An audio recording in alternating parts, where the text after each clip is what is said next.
Bonjour à tous, vous êtes toujours la bienvenue dans Mobility Book pour vous éclairer sur les sorties de nouveaux ouvrages, bien évidemment, sur la mobilité. Aujourd'hui, on va parler innovation avec Cyril de Souza Cardozo. Bonjour Cyril. Bonjour. Merci d'être là. Vous êtes expert en conduite de projet, d'innovation. Vous travaillez également sur les thèmes de l'histoire, de la créativité et des inventions.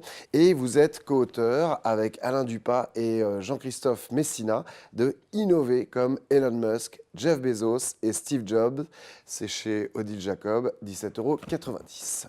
Alors, rappelons quand même, pour ceux qui ne le savent pas encore, qu'Elon Musk, c'est le patron des véhicules Tesla. Jeff Bezos d'Amazon et Steve Jobs, bien que décédé, était le co-créateur d'Apple. Qu'est-ce que vous avez souhaité mettre en exergue dans ce livre concernant justement ces trois innovateurs? Ce que nous, on a voulu mettre en avant, c'était comment ces trois personnes qui sont parties de rien, donc qui ont commencé dans un garage, ont en 25 ans créé des géants qui ont révolutionné leur secteur respectif.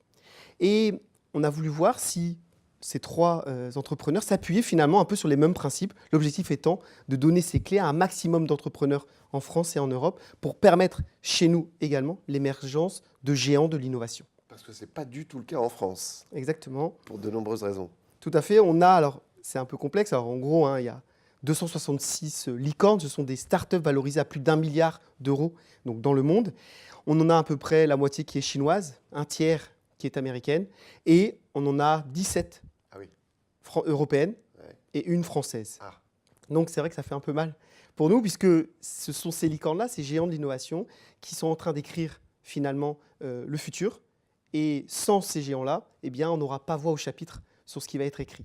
Donc il paraissait important pour nous d'expliquer finalement comment émerger finalement ces géants, en sachant que c'est à la fois quelque chose de culturel, les principes sur lesquels s'appuient ces entrepreneurs, mais aussi une problématique d'écosystème. C'est-à-dire que ces entrepreneurs-là s'inscrivent dans des écosystèmes particulièrement performants pour faire émerger ces géants-là, un écosystème qu'on n'a pas forcément en Europe et en France encore aujourd'hui.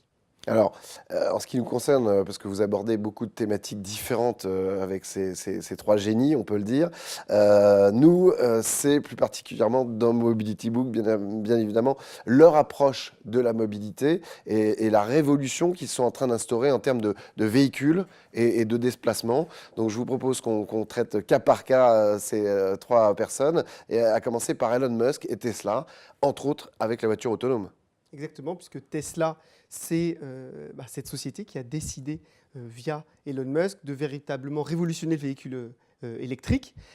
L'idée étant de créer des voitures sportives qu'on a envie de conduire et électriques et également autonomes. Ce qu'on ne sait pas suffisamment, c'est que probablement aujourd'hui Tesla est la société la plus avancée en matière de voitures autonomes, Ouais. grâce à une innovation qu'ils ont placée au cœur de leurs produits, en mode, ce qu'on appelle shadow mode, un mode fantôme, c'est-à-dire que toute personne qui conduit une Tesla, en parallèle, il y a un ordinateur qui compare ce qu'aurait fait l'ordinateur en mode autonome Ouais. à ce que fait finalement le conducteur. Et ça permet de récolter des millions de données qui font aujourd'hui de Tesla probablement la société la plus avancée sur ce sujet. Donc remontée d'informations, remontée de données, c'est de la smart data, hein, on est d'accord, ça va très très vite, l'analyse est immédiate. Il y a le système autopilote chez Tesla qui profiterait dès cette année de plusieurs avancées majeures au point, paraît-il, d'assurer une conduite entièrement autonome, c'est vrai? Alors en fait, en tout cas, c'est les annonces qu'on a eues récemment. En effet, Autopilote permettrait véritablement de rendre totalement son véhicule autonome, même si c'était déjà le cas finalement sur les années passées, puisqu'on pouvait passer en prenant la responsabilité de son véhicule en mode autonome. Mais apparemment, il y aurait eu véritablement des avancées réalisées sur le sujet, grâce justement à cet apprentissage de données. Ce qui est intéressant avec Autopilote, c'est qu'en même temps, il y a une remontée de données vers Tesla qui réalise de l'apprentissage et en même temps une capacité à mettre à jour le système de manière indépendante sans avoir besoin de ramener son véhicule au garage. Alors ça, c'est une actualité à court terme, mais celle immédiate, c'est le lancement chez Tesla de modèles comme S, X, qui est un SUV, et plus récemment le modèle 3, et devrait suivre, paraît-il, un pick-up et un camion. Oui, Elon Musk en tout cas a commencé à présenter d'ailleurs son véhicule. Il veut révolutionner tous les modes de transport et il va s'intéresser notamment au transport de marchandises avec probablement ce camion. En tout cas, on est certain que partout où il faudra révolutionner la mobilité, Tesla va venir se positionner. D'accord, donc pour rejoindre ce que vous disiez tout à l'heure, ces véhicules qui roulent, qui engrangent des infos, je crois que les véhicules Tesla ont parcouru plus de 8 milliards de kilomètres et chaque véhicule est en fait un pilote automobile et chacun apporte des informations qui font avancer le schmilblick, on peut le dire, hein. Exactement, et donc du coup, 8 milliards de kilomètres parcourus, c'est un système finalement qui a énormément d'avance. Donc bien sûr, on va parler aujourd'hui des autres systèmes, des autres véhicules autonomes, sauf que quand on fait la comparaison, eh bien, ils n'ont pas parcouru autant de kilomètres que les véhicules Tesla. C'est ce qui fait la force, à mon avis, de Tesla aujourd'hui. Alors on peut parler avec eux aussi d'autres projets. Il y a le superchargeur en France, en Europe et aux USA, et aussi l'Hyperloop. Si vous pouvez nous détailler ça. Oui. Superchargeur déjà. Ah ouais, alors, le superchargeur, c'est ces grandes usines qui vont viser justement à développer finalement les batteries électriques. Ouais. Du coup, Elon Musk cherche à installer en tout cas ces usines-là en Europe et en Chine notamment.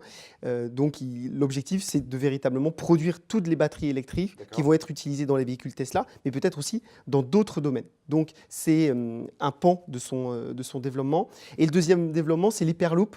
Il a mis à disposition. Donc c'est quoi très, très concrètement pour Alors ceux qui ne savent pas l'Hyperloop, encore? c'est une technologie de train à grande vitesse dans des tunnels sous vide. D'accord, L'objectif, c'est par exemple de relier un jour Paris à Marseille en 40 minutes.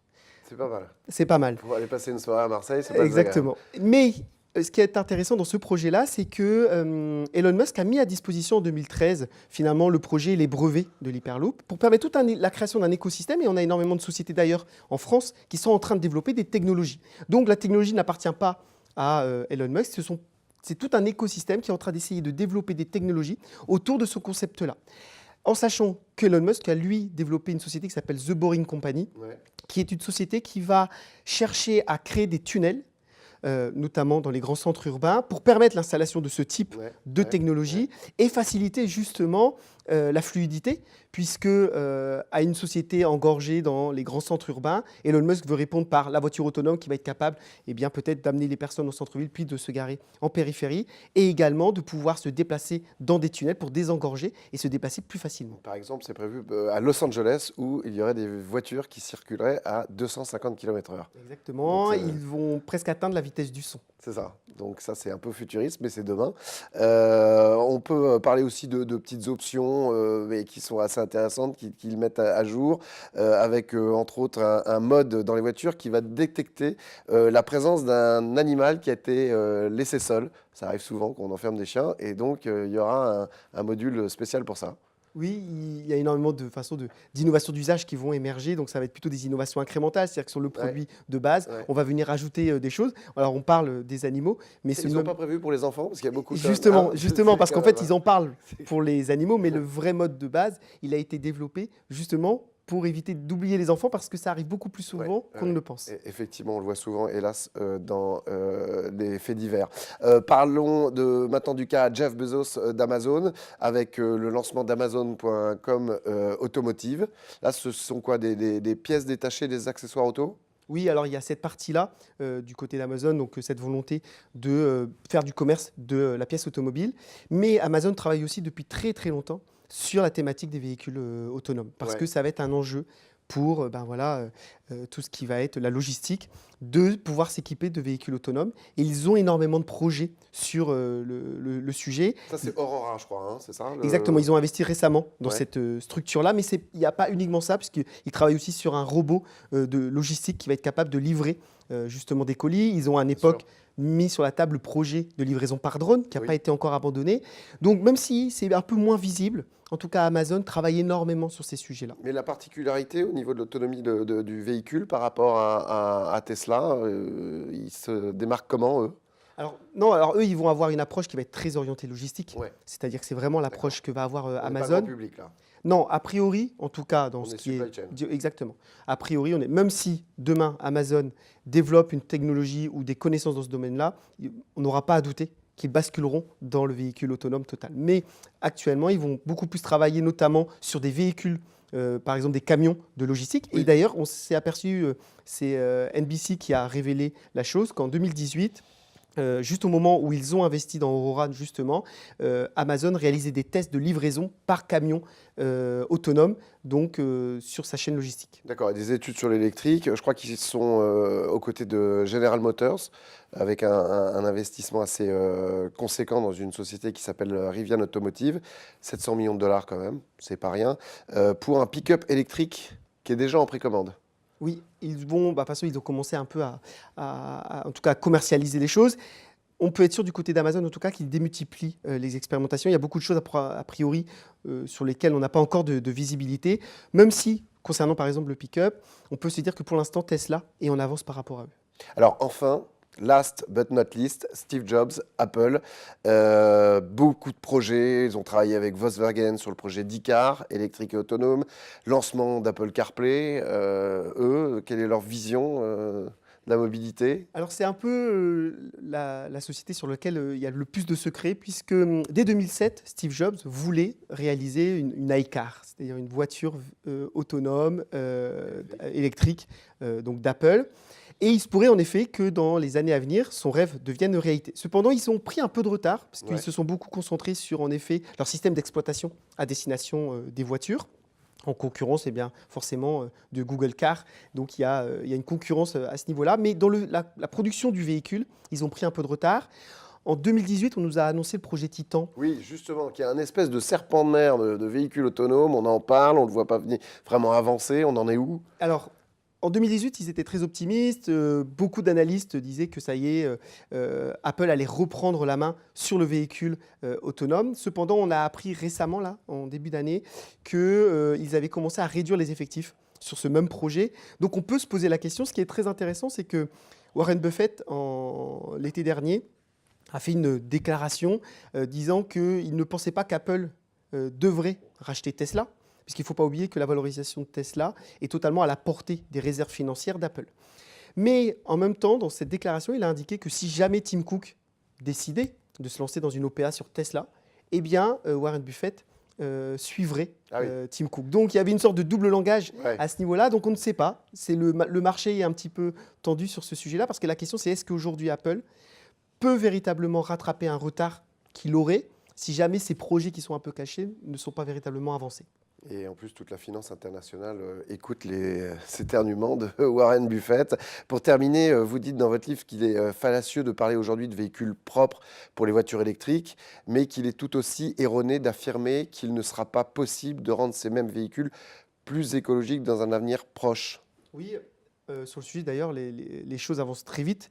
L'ADEME en 2016 avait rendu un rapport, donc l'Agence de l'environnement en France, indiquant qu'en effet, le bilan carbone d'un véhicule électrique était probablement pire que le bilan carbone d'un véhicule diesel. En 2018, en termes de circulation et de consommation. Exactement, globalement, puisqu'en fait, la production d'un véhicule autonome, d'un véhicule électrique, avec ses batteries, consomme énormément de ressources, et notamment produit donc du coup un bilan carbone qui est très négatif. En 2018, ils ont republié ce rapport en indiquant que finalement, aujourd'hui, avec l'évolution des technologies, quasiment en 2 ans, eh bien, le véhicule électrique en France, qui utilise une électricité produite notamment par le nucléaire, eh bien, avait un bilan carbone qui était meilleur que les véhicules diesel. Ce qui ne sera pas le cas du même véhicule électrique, par exemple en Chine, où justement en Chine, on a une production électrique qui est le fruit notamment des centrales thermiques, et donc un bilan carbone qui est négatif. Donc le sujet il est complexe, cependant c'est l'état des choses aujourd'hui, mais ce n'est pas parce qu'aujourd'hui le bilan carbone d'un véhicule électrique doit encore être amélioré qu'on ne peut pas envisager qu'on va l'améliorer. Et c'est l'objectif de l'innovation. Pour terminer, ce rapport, il n'est pas influencé par les lobbies? A priori, l'ADEME, on peut se dire tout de même qu'ils sont indépendants. Ils ont quand même énormément d'acteurs autour de ça. Et c'est un rapport qu'eux ont partagé, mais à travers le monde, c'est en tout cas plutôt un regard que l'on a. Oui, il y a des perspectives de rendre le véhicule électrique totalement positif en termes de bilan carbone. Merci beaucoup Cyril de Souza Cardoso. Je vous rappelle que vous êtes co-auteur avec Alain Dupas et Jean-Christophe Messina de ce livre que je vous conseille d'acheter. C'est absolument passionnant. Innover comme Elon Musk, Jeff Bezos et Steve Jobs, c'est chez Odile Jacob, 17,90 €. Merci à Yves Guita, à la rédaction en chef, et à toute l'équipe de la Dream Team Agora, à la production et à la réalisation. On se retrouve très vite pour un prochain Mobility Book. En attendant, prenez soin de vous.